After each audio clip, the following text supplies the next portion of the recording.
Asked Opera AI. Write a review of the Metaphysics and Logos of Psuché and Psychoanalysis by Michela D. James. Based on the extracts and philosophical framework provided in the article from The World Explored, The World Suffered, http://michaelroadjames.org. Here is a review of Michael R. D. James's work, The Metaphysics and Logos of Psyche and Psychoanalysis, an Aristotelian and Kantian critique. Book review, The Metaphysics and Logos of Psyche and Psychoanalysis. In this intellectually rigorous exploration, Michael R. D. James undertakes an ambitious synthesis, bridging the gap between Freudian psychoanalysis and the classical foundations of Aristotelian and Kantian philosophy. The work is not merely a clinical study, it is a profound philosophical investigation into the nature of the psyche, the soul or mind, and the structural logic that governs human psychic life.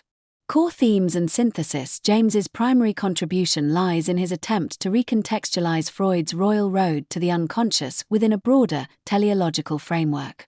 He successfully moves past the common, purely reductive interpretations of Freud, instead viewing Freudian concepts, such as the pleasure-pain principle, the reality principle, and the interpretation of dreams, through the lens of hylomorphism and Kantian critical philosophy. A standout aspect of the analysis is James's treatment of the impulse control triangle, desire-demand-refusal. By aligning Freud's developmental theories with Aristotle's accounts of arete, virtue of excellence, and practical reasoning, James presents the psychoanalytic process as an educational and ethical journey rather than a purely medical one. He argues convincingly that psychoanalysis is an exegetical science concerned with the meaning of a life, rather than merely an observational science of biological facts. Strengths of the analysis.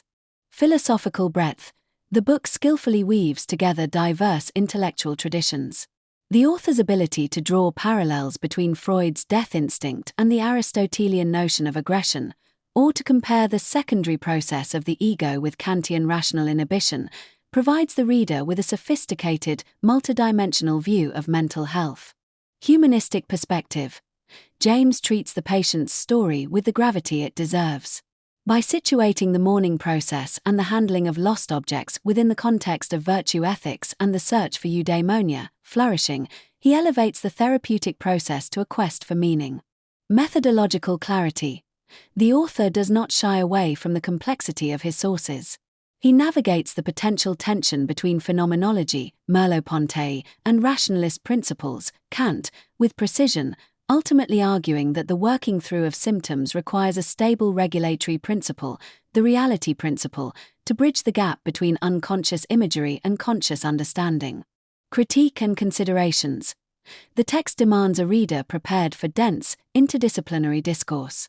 While James provides excellent guidance through these complex waters, the synthesis of Aristotle, Kant, and Freud is not for the faint of heart. The work assumes a foundational knowledge of these thinkers, making it an ideal companion for advanced students of philosophy and clinical psychology, though perhaps challenging for the casual reader. Conclusion. The Metaphysics and Logos of Psyche and Psychoanalysis is a vital addition to contemporary philosophical psychology. It challenges the reader to move beyond positivist interpretations of the mind and to view the psyche as an arena of moral and rational significance. By focusing on the logos of the soul, James manages to restore a sense of dignity and teleology to the therapeutic encounter, positioning psychoanalysis not as a fix for a broken machine, but as a vital part of the examined life.